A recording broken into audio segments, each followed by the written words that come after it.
মধ্যে তিনটা জিনিসের কথা আল্লাহ পাক এই আয়াতের এই অংশে বললেন যে সমস্ত আমলের মূল ভিত্তি হচ্ছে ঈমান। ঈমান ছাড়া ভালো কাজ আল্লাহর কাছে গ্রহণযোগ্য নয়। যেমন গাছের শেকড় ছাড়া ডালপালাগুলো এগুলো গ্রহণযোগ্য না।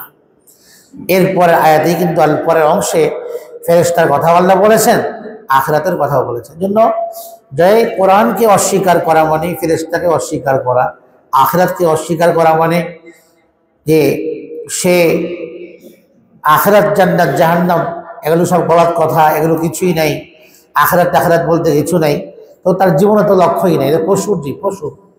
কারণ পশু কাছে আখিরাত বলতে কিছু নাই, পশুর কাছে জান্নাত জাহান্নাম বলতে কিছু নাই। এখন যে লোকটা জান্নাত জাহান্নাম আখিরাতকে বিশ্বাস করে না, পরকালকে বিশ্বাস করে না, তার মধ্যে আর একটা বোবা পশুর মধ্যে কোনো পার্থক্য নাই।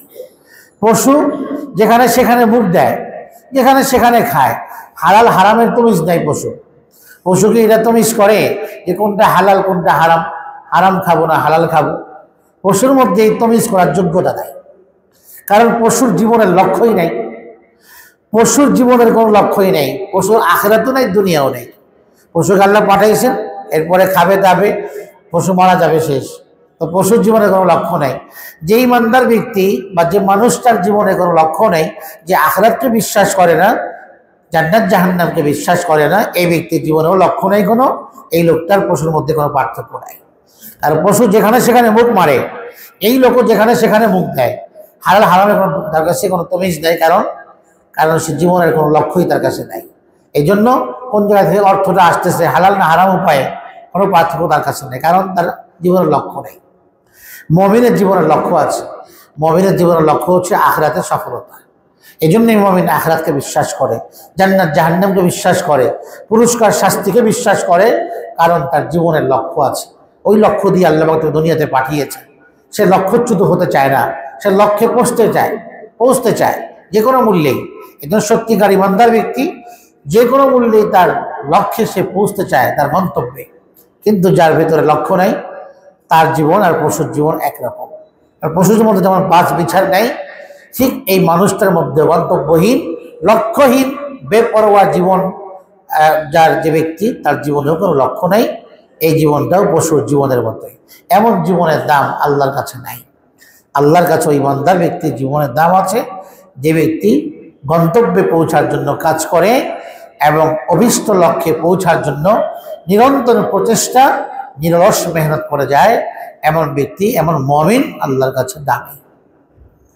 আল্লাহ তাআলা বলেন, ওয়ামান ইয়াকফুর বিল্লাহ, যে আল্লাহকে অস্বীকার করে, আল্লাহকে মানে না, এক বলে মানে না, না আল্লাহ ব্যক্তিকে, না আল্লাহ গুণাবলীকে মানে না, আল্লাহ যে মাবুদ একমাত্র এটাকে মানে না, মালাইকাতিহি, আল্লাহ যেগুলো স্রষ্টা এটাকেও মানে না, বলে প্রাকৃতিক, আল্লাহর ফেরেশতা জগৎকে মানে না, কুতুবিহি, আল্লাহর নাযিলকৃত কিতাব সমূহকে মানে না, রুসুলিহি, বলে এগুলো মানুষের বানানো। যেমন মক্কা মুশরিকরা বলতো এটা মুহাম্মদ বানানো, নিজে রচয়িতা, সেগুলো বানিয়েছে, সে কবি। কেউ বলতো নবী মুহাম্মদ কবি, সে কবিতা লিখছে, নানা কথা বলতো। যে অথচ কিতাব আল্লাহর পক্ষ থেকে নাযিলকৃত। রসুলিহি, তার রসুলদের মধ্যে যে রসুলদেরকে অস্বীকার করবে, নবীকে অস্বীকার করা। আমাদের নবী শেষ নবী, এই ধারাবাহিকতায় আমাদের নবীকে যদি কেউ শেষ নবী না মানে, সেও আমাদের নবীকে অস্বীকার করবে। কারণ আমাদের নবীর প্রতি নবী এবং রসুল হিসাবে ঈমান আনার অর্থ হলো আমাদের নবীকে শেষ নবী এবং শেষ রসুল হিসাবে ঈমান আনতে হবে। শুধু নবী শুধু রসুল হিসাবে ঈমান আনার, এটাকে ঈমান আনা বলে না। আমাদের নবীর প্রতি ঈমান আনার অর্থ হলো আমাদের এই নবী মুহাম্মদ সাল্লাল্লাহু আলাইহি ওয়াসাল্লাম, যিনি আরবে জন্মগ্রহণ করেছেন, যার উপর কোরআনে কারীম আসছেন, যিনি মক্কা মুকাররমায় জন্মগ্রহণ করে মদিনা মুনাওয়ারা হিজরত করে সেখানে শুয়ে আছেন, ওই নবী, ওই মুহাম্মদ, আরবের সেই লোকটি, তিনিই হচ্ছেন সর্বশেষ নবী, তিনিই হচ্ছেন সর্বশেষ রসুল। তারপরে আর কোনো নবী রসুল পৃথিবীতে আসবেন না। এটা হলো আমাদের নবীর প্রতি ঈমান আনার ব্যাখ্যা। এইভাবে ঈমান আনতে হবে। এই জন্য কাদিয়ানীদের কাফের কেন বলি আমরা? কাদিয়ানীরা আমাদের নবীকেও মানে, কিন্তু শেষ নবী মানে না। অনেকে শেষ নবী মানলেও ওই যে আমাদের যে ব্যাখ্যা যে আরবের জন্ম নেওয়া সেই লোকটি যার নাম মোহাম্মদ, যার উপর কোরআন আসছে, যার জন্মস্থান মক্কা মুকাররমা, যে মদিনায় হিজরত করে এখন মসজিদে নবীর পাশে শুয়ে আসেন, ওই লোকটা শেষ নবী। এই ব্যাখ্যার সাথে আমাদের নবীকে শেষ নবী তারা মানে না। এখানে একটা চাতুরতার আশ্রয় নেয় তারা, যে আমরাও মানে শেষ নবী বলে কথা, বলে আমাদেরকে ধোকা দেয়, মুসলমানদেরকে ধোকা দেয়, বলে আমরা তোমরা এক, আর আমরা তো শেষ নবী মানি। তো আমরা যে ব্যাখ্যাটি এখন দিলাম এইভাবে শেষ নবী মানে না, এখানে চতুরতার আশ্রয় নেয়। এই জন্যই আমাদের নবীর প্রতি ঈমান আনার অর্থ হলো আমাদের নবী শেষ নবী এবং সর্বশেষ নবী। আমাদের নবীকে যে আরবে জন্মগ্রহণ করেছে, মক্কা মুকাররমা তার জন্ম, আল্লাহর ঘরের পাশে তার জন্মস্থান, ওখানে তিনি 53 বছর ছিলেন, ওখান থেকে 10 বছর গিয়ে মদিনায় ছিলেন, 63 বছর হিজরত করেছেন, তার হিজরতের স্থান মদিনা মুনাওয়ারা। এই নবী আমাদের নবী, উনি আমাদের শেষ নবী এবং সর্বশেষ নবী। এইভাবে নবীর প্রতি ঈমান, ইয়াউমিল আখিরি, আখিরাতের প্রতি ঈমান। যে আখিরাতকে অস্বীকার করলো তার জীবন আর পশুর জীবন এক। কারণ আমাদের জীবন, আমরা আখিরাতকে বিশ্বাস করি কেন? কারণ আমাদের জীবনের লক্ষ্য আছে, আল্লাহ পাক আমাদেরকে দুনিয়াতে পাঠিয়েছেন, আবার আমাদের মৃত্যু হবে, কিয়ামত কায়েম হবে, মানুষ উঠবে, আখিরাতে সমবেত হবে, জান্নাত জাহান্নাম পুরস্কার হবে, ফারিকুম ফিল জান্নাতি ওয়া ফারিকুম ফিস সাঈর, একদল জান্নাতি হবে আরেকদল জাহান্নামী হবে। আল্লাহ বিচার কার্য সম্পাদন করবেন, ওয়ানাদাউল মাওয়াজিনাল কিসত, আল্লাহ মানদণ্ড স্থাপন করবেন, মানুষের আমল মাপা হবে। আমাই আমাল মিসকালা যাররাতিন খায়রান ইয়ারা, সামান্য আমল করলেও সে দেখতে পাবে। আমাই আমাল মিসকালা যাররাতিন শাররান ইয়ারা, যে সামান্য পরিমাণ মন্দ কাজ করবে সেটাও আল্লাহ উপস্থিত করবেন। ইয়াতি বিহাল্লাহ, তুমি এমন কোনো কাজ করেছো, হযরত লুকমান আলাইহিস সালাম তার সন্তানকে বলে, ইয়া বুনাইয়া ইন্নাহা ইন তাকুম মিসকালা হাববাতিন মিন খারদাল, কোন একটা সরিষার দানা পরিমাণ অন্যায় করছো তুমি, ফাতাকুম ফি সখরাতিন, সেই অন্যায়টা একটা পাথর, শক্ত পাথরের ভিতরে তুমি লুকায় রাখছো, আও ফিস সামাওয়াতি আও ফিল আরদ, সেটা জমিনে কোথাও আছে বা আসমানে কোথাও আছে, আল্লাহ পাক কিয়ামতের দিন ইয়াতি বিহাল্লাহ, সেটাকে নিয়ে আসবেন, এখান থেকে নিয়ে আসবেন। মানুষের ভালো মন্দ আমল সবটার উপস্থিতি হবে কিয়ামতের দিন। কেন দুনিয়াতে, কেন আরো প্রশ্ন আসে, আখিরাত যদি আমাদের লক্ষ্য হয়, এখান থেকেই বোঝা যায় দুনিয়াতে আল্লাহ পাক আমাদেরকে লক্ষ্যহীনভাবে পাঠান নাই, কোনো একটা উদ্দেশ্য দিয়ে পাঠিয়েছেন। সেই উদ্দেশ্যটা কি? সেই উদ্দেশ্যটা হলো আল্লাহর আনুগত্যকে স্বীকার করা, আল্লাহকে খুশি করা, আল্লাহর মহাব্বত নসিব হওয়া। এটাই হচ্ছে জীবনের পরম লক্ষ্য মুমিনের জীবনের। এই লক্ষ্যে যদি সে পৌঁছতে পারে তাহলে আখিরাতে গিয়ে সে রেজাল্ট পাবে, ফলাফল পাবে, আল্লাহ পাক তাকে পুরস্কৃত করবেন, মাফ করবেন, সন্তুষ্টি দান করবেন, জান্নাত দিবেন। তাহলে ইমানদার ব্যক্তির জীবন লক্ষ্যহীন জীবন নয়, লক্ষ্য আছে, তাকে তার লক্ষ্য মনে ছুটতে হবে, প্রচেষ্টা করতে হবে, নিরলস মেহনত করতে হবে, পাথেয় গ্রহণ করতে হবে, সামান জোগাতে হবে। ফাকাদ দাল্লা দালালান বাঈদা, আল্লাহকে অস্বীকার করে, নবীকে, ফেরেশতাকে, কিতাবকে, রাসূলকে, কিয়ামত দিবসকে, সে তো সুদূর গোমরাহিতে নিপতিত, অনেক দূর চলে গেছে গোমরাহিতে। সে যেহেতু কুফরের মধ্যে আক্রান্ত। আর শিরিক বলা হয় আল্লাহর সাথে শরীক করা, কুফর মানে আল্লাহকে অস্বীকার করা, দুটাই ঈমান বিধ্বংসী কারণ। এরপরে আয়াতে কারিমাতে আল্লাহ তাআলা মুরতাদের কথা বলছে, যার সৌভাগ্যক্রমে ঈমানদার ছিল কিন্তু দুর্ভাগ্য তার, সে আবার কাফের হয়ে গেছে। ঈমানদার থেকেও কাফের হলে, ধর্মচ্যুত হলে, ধর্মান্তরিত হলে তাকে মুরতাদ বলা হয়। মুরতাদ মানে যে দিন ত্যাগী, সত্য দিন ত্যাগী, তাকে মুরতাদ বলা হয়। ইন্নাল্লাযীনা আমানু, নিশ্চয়ই যারা ঈমান এনেছিল, সুম্মা কাফারু, এরপরে ঈমানের রাস্তা থেকে বের হয়ে গিয়ে কুফরের পথ অবলম্বন করে কাফের হয়ে গেল, এরপরে আবার সৌভাগ্যক্রমে ঈমান আনানোর তার তৌফিক হয়েছে, ঈমান আনলো, আবার ঈমান আনার পরে আবার সে কুফর করলো, সুম্মা কাফারু সুম্মা ইজদাদু কুফরা, এরপরে তার কুফরি বাড়তেই লাগলো। লাম ইয়াকুনিল্লাহু লিয়াগফিরা লাহুম, আল্লাহ তাআলা এরকম মানুষকে ক্ষমা করার নন, ওয়ালা লিয়াহদিয়াহুম সাবিলা, এরকম মানুষকে আল্লাহ হেদায়েতের পথেও আনবেন না। যারা মুরতাদ, এভাবে ঈমানের এই সুন্দর পথকে মারিয়ে বর্জন করে সে কুফুরের অন্ধকারাচ্ছন্ন পথে পা বাড়ালো, এরপরে আল্লাহ পাক তাকে আবার হেদায়েতের আলোতে আনলেন, সে আবার সেই আলোতে থাকলো না, আবার চলে গেল। তো মানুষ যখন এভাবে দিন ত্যাগী হয়ে কুফুরের মধ্যে এভাবে নিমজ্জিত হয়ে হাবুডুবু খেতে থাকে, তো এক পর্যায়ে হেদায়েতের দরজা তার জন্য বন্ধ হয়ে যায়। সে আর হেদায়েতের পথে না। হয়তো এই কথা সুস্পষ্ট আল্লাহর বিধান যে কোনো ব্যক্তি জীবনের শেষ প্রান্তে গিয়ে সে সারা জীবন কুফর শিরিক করার পরেও যদি তার বুঝ আসে, সে সত্যিকার তওবা করে, মৃত্যুর আগে তওবা কবুল হওয়ার সময়ের মুহূর্তের মধ্যেই যদি সে তওবা করে সঠিক পথে চলে আসে, আল্লাহ তাকেও মাফ করবেন, তওবা কবুল। কিন্তু এইরকম মানুষের যারা এরকম কুফরিতে আচ্ছন্ন, গুনাহে নিমজ্জিত, এরকম ব্যক্তির তৌফিক সালভ হয়ে যায়, নষ্ট হয়ে যায়। ফলে চাইলেও হেদায়েতের পথে সে আসতে পারে না, নানা বাধা বিপত্তির কারণে কোনো না কোনো রাস্তায় সে আটকে যায়। এটা মূলত আল্লাহর পক্ষ থেকে তার হেদায়েতের রাস্তা বন্ধ হয়ে গেছে। এই বেপরোয়া জিন্দগি, গুনাহে নিমজ্জিত জিন্দগি, পাপবোধ না থাকা, অপরাধ বোধ না থাকলে এই অবস্থা তৈরি হয়। গুমরাহির পথে চলতে চলতে যদি এই পর্যায়ে সে করে ঢুকে যায় গুমরাহির ভেতরে, ওই ব্যক্তি ওখান থেকে আর বের হইতে পারে না, নানা বাধার সম্মুখীন হয়, চাইলেও পারে না। কারণ মূলত আল্লাহ রাব্বুল আলামিন চাবিটা বন্ধ করে দিয়েছেন, হেদায়েতের তৌফিক নষ্ট হয়ে যায়। এই জন্য আবু জাহেল, আবু লাহাবরা এত কিছু দেখার পরেও নবীকে সরাসরি দেখলো, নবীর মুজিজা দেখলো, কত কিছু দেখলো, কিন্তু কুফর শিরকে এত বেশি গাঢ়, এত বেশি নিমজ্জিত, হেদায়েতের আলোকিত পথের সন্ধানটা তারা পায় নাই। এরা বঞ্চিত হয়ে গেছে। এই জন্য গুনাহ কেউ যদি করে, গুনাহ তো খারাপ জিনিস। ইমানদার ব্যক্তি যদি কোনো গুনাহে আক্রান্ত থাকে, পাপবোধ থাকতে হবে, আমি অন্যায় করতেছি, একটা আমি কবিরা গুনাহে লিপ্ত, আমি অন্যায় করতেছি, আমি কিন্তু গুনাহে লিপ্ত, এই যে অপরাধ বোধ, এটা না থাকলে মানুষের হেদায়েতের দরজা বন্ধ হয়। অপরাধ বোধ থাকলে আল্লাহ পাক কোনো কোনো সময় তওবা নসিব করে ফিরে আসার সুযোগ দান করে।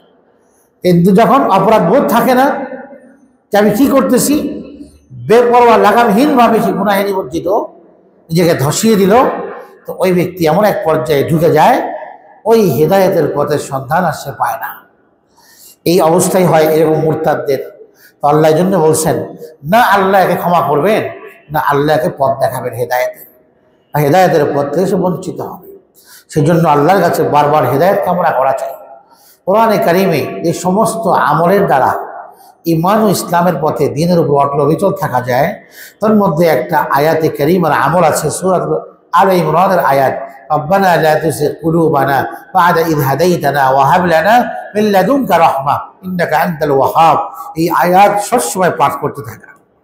এই আয়াত আল্লাহ কথা বলছেন, রব্বানা লা তুযিগ কুলুবানা, পরওয়ারদিগারে আলম, হে আমাদের রব, আমাদের অন্তরটাকে হেদায়েতের পথে ঝুঁকিয়ে দেওয়ার পরে এটাকে বাঁকা বানিয়ে দিয়েন না, বক্র করে দিয়েন না, এর জন্য বেঁকে না যায়। বেঁকে যাওয়া মানে গোমরাহির পথে চলে যাওয়া, এটা যেন না হয়। ওয়াহাব লানা মিন লাদুনকা রাহমা, আপনার তরফ থেকে আমাদেরকে ইস্তেকামত দান করেন, দৃঢ় দান করেন, অবিচলতা দান করে দিন, যেন আমরা ঈমানের উপর হেদায়েতের উপর টিকে থাকতে পারি। ইন্নাকা আনতাল ওয়াহ্হাব, আপনিই তো দাতা, হেদায়েতের তৌফিক তো আপনার হাতে। মানুষকে হেদায়েত তো আপনি দেন, কেউ দিতে পারে না। তো আপনিই তো হেদায়েত দাতা, আমাকে হেদায়েত দিয়েছেন। এখন আমাকে, আমার চাওয়া হলো আপনি আমাকে হেদায়েত দিয়েছেন সঠিক পথের, আমি আসছি আপনার তৌফিকে আসছি, আমার কোনো ক্রেডিট নেই, যোগ্যতা নেই, আমি আবেদনও করি নাই মুসলমান হওয়ার, আপনি আমাকে মুসলমান বানিয়েছেন, ইমানদার বানিয়েছেন, ইমান দিয়েছেন। এখন আমার দ্বিতীয় দাবি আপনার কাছে, এই ইমানের উপরে আপনি আমাকে আমৃত্যু অটল থাকার তৌফিক দান করেন, অবিচল থাকার তৌফিক দান করেন।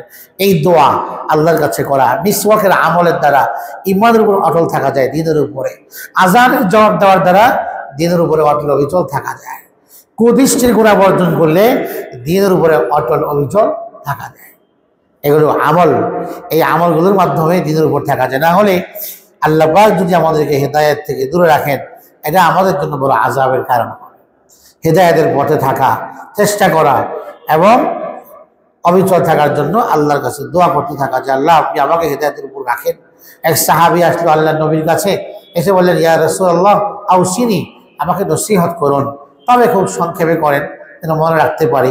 নবী সাল্লাল্লাহু আলাইহি ওয়াসাল্লাম বললেন, কুল, বলো, আমানতু বিল্লাহ, আমি আল্লাহর উপর ঈমান আনলাম, এই কথা বললো। এবারে বললেন সুম্মাস্তাকিম, এই যে কথাটা বললা, আমি আল্লাহর উপর ঈমান আনলাম, এই কথার উপর অটল বিচল থাকো, তোমার জন্য এটাই নসিহত। যাও, এই কথার উপর থাকলে পুরা দিনের উপর থাকা হইল। ইমানের দাবি এবং তাকাজার উপরে অটল থাকা মানে কি? পুরা দিন তার মধ্যে চলে আসা। সংক্ষিপ্ত নসিহত, পুরা শরীয়তের উপর আমল করার কথা চলে আসছে। এটা আমাদের নবীর বৈশিষ্ট্য ছিল। এগুলোকে বলা হয় জাওয়ামিউল কালিম। এটা আমাদের নবীর বৈশিষ্ট্য। সংক্ষিপ্ত বাক্যে গভীর মর্ম এবং অর্থবোধক কথা আমাদের নবী বলতে পারতেন। এটাকে বলা হয় জাওয়ামিউল কালিম। সংক্ষেপ কথা, বাক্য ছোট, কথার মর্ম অনেক ভেতরে, অনেক গভীর, অনেক নিগুড়। এমন কথা পুরো দিন চলে আসে এক কথার মধ্যেই। এক কথার উপর আমল করলে পুরো দিনের উপর তাদের আমল করা সহজ হয়ে যাবে। এটাকে বলা হয় জাওয়ামিউল কালিম। এটা একমাত্র আমাদের নবীর বৈশিষ্ট্য ছিল, যে আল্লাহ পাক অন্য নবীকে দান করেননি। এরপরের আয়াত আল্লাহ পাক মুনাফিকদের কথা বলছেন, যে মুনাফিকরা এখানে গেলে মুসলমানদের কাছে বলে ঈমান আনার কথা, কাফেরদের কাছে যেখানেই শান শৌকত দেখে, পুরস্কার দেখে, যেখানে সম্পদ দেখে, লাভ দেখে, প্রফিট দেখে, স্বার্থ দেখে, ওখানেই মুনাফিকরা দৌড়ায়। এরা ওই মুনাফিকদের থেকে আসছে। আজও সমাজে এরকম মুনাফিক ভরপুর, যারা যখন দেখে যে ইমানদারদের কাছে গেলে কিছু সুবিধা পাওয়া যাবে, তাই ইমানদারদের সাথে থাকে। যখন দেখেন না ইমানদারদের বিরোধিতা করলে, কাফেরদের সাথে থাকলে যে সুবিধা পাওয়া যাবে, তো ওখানে দৌড়ায়। যে আলেমদের সাথে থাকলে সুবিধা পাওয়া যাবে, তখন আলেমদের কাছে আসে। যখন দেখে যে না আলেম বিদ্বেষদের কাছে গেলে সুবিধা পাওয়া যায়, সেখানে চলে যায়। এগুলো মুনাফিক, মুনাফিকদের হালাত। মুনাফিকরা মানুষের কাছে ইজ্জত খুঁজে, সম্মান খুঁজে মানুষের কাছে। তো আল্লাহ বলছেন এখানে বাশশিরিল মুনাফিকিন, মুনাফিকদেরকে সুসংবাদ দান করুন, বিআন্না লাহুম আযাবান আলীমা, মুনাফিকদের জন্য কঠিন যন্ত্রণাদায়ক শাস্তি আছে। কারণ মুনাফিকদের, কাফের তো প্রকাশ্যে আমি কাফের, মুসলমান প্রকাশ্যে আমি মুসলমান মুমিন, আর মুনাফিক হচ্ছে দ্বিচারিতার গুণে রোগে আক্রান্ত, দ্বিমুখিতার রোগে আক্রান্ত, দুই মুখ সাপের মতো। এর কাছে বলে এক কথা, ওর কাছে গেলে বলে আরেক কথা। প্রকাশ্যে একটা, ভেতরে একটা, মুখে একটা, অন্তরে আরেকটা। মুখে মধু, অন্তরে বিষ।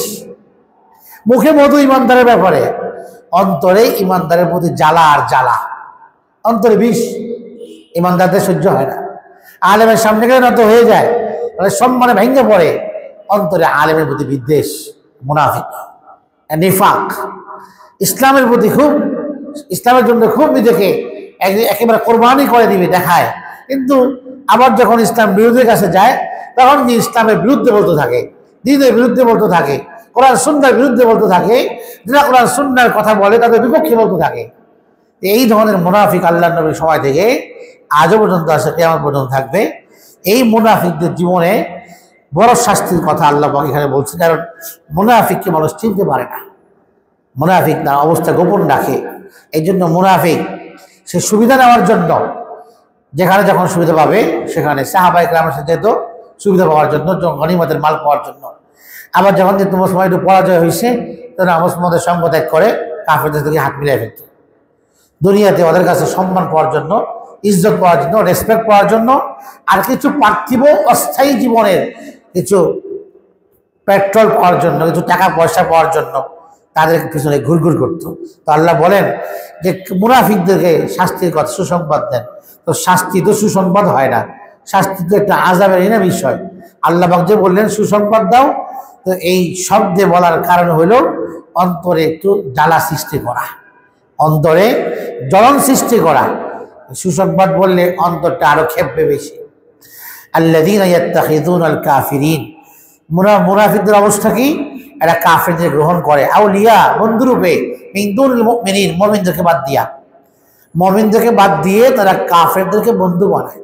যেখানে ঈমান ইসলাম বিরোধী যে মজলিসে কথা হয়, যে মজলিসে দ্বীনের উপরে উপহাস হয়, তামাশা হয়, ঠাট্টা বিদ্রূপ হয়, আল্লাহ পাক ওই ধরনের বৈঠক, ওই ধরনের মজলিস, ওই ধরনের সভা সমাবেশকে ত্যাগ করতে বলেছেন নবী সাল্লাল্লাহু আলাইহি ওয়াসাল্লামকে, যে কখনোই আপনি সেখানে বসবেন না। তো কাফেরদের মজলিস তো ঈমান ও ইসলাম নিয়ে তামাশার মজলিস, দ্বীন বিরোধী মজলিস। দ্বীনের বিরুদ্ধে তারা ওখানে বসে ইসলামের বিরুদ্ধে বিভিন্ন প্রোপাগান্ডা ছড়াবে, অপপ্রচার চালাবে, ইসলামের বিরুদ্ধে বিদ্বেষ উগরে দিবে, মুসলমানদের বিরুদ্ধে বিদ্বেষ উগরাবে, মুসলমানদের আলেমদের বিরুদ্ধে বিদ্বেষ উগরাবে। তো ওদের মজলিস তো ত্যাগ করার নির্দেশ আল্লাহ, বন্ধু বান্ধবের কথা। ওদের বৈঠক, ওদের সভা সমাবেশ, ওদের সাথে উঠা বসা, মুজালাসাত সব নিষেধ। যারা ইসলাম বিরোধী তাদের সাথে উঠা বসা ইসলামে নিষেধ, তাদের মজলিসে যাওয়া নিষেধ, তাদের মজলিস ত্যাগ করা আল্লাহর আদেশ। যেখানে তাদের মজলিস ত্যাগ করার নির্দেশ, সেখানে তাদেরকে বন্ধু বানাবার কত বড় নিষেধ, আর কত বড় জঘন্যতা। তো মমিনকে বাদ দিয়ে কাফেরকে বন্ধু বানাতে পারে না।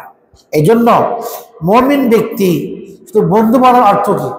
বন্ধু বন্ধুর দ্বারা প্রভাবিত হয়, বন্ধু বন্ধুর আচরণে, বন্ধুর সংস্কৃতিতে, বন্ধুর জীবনযাত্রায় মানুষ প্রভাবিত হয়। তা যে মানুষটা ভালো নেককার, যখন নেককারকে বন্ধু বানায় তো নেককারের পোশাক ভালো লাগে, নেককারের চালচলন ভালো লাগে, নেককারের কথাবার্তা ভালো লাগে, নিজেকে ওইভাবে করতে চায়। যদি খারাপ মানুষের সাথে উঠা বসা করে, তো খারাপ মানুষের বেশভূষা, পোশাক আশাক, রং ঢং, চলন বলন, এগুলোর প্রভাব তার বন্ধুর ভেতরে আসে। তো আমি যদি কাফেরকে বন্ধু বানাই, তো সরাসরি কাফের যদি ভালোবাসি, তো কাফের প্রভাব, তার সংস্কৃতি, তার চালচলন, তার পোশাক আশাক, তার বেশভূষা, তার রং ঢং, তার আকার আকৃতি, তার স্টাইল, এগুলোকে আমার মধ্যে ফলো করতে মনে যাবে।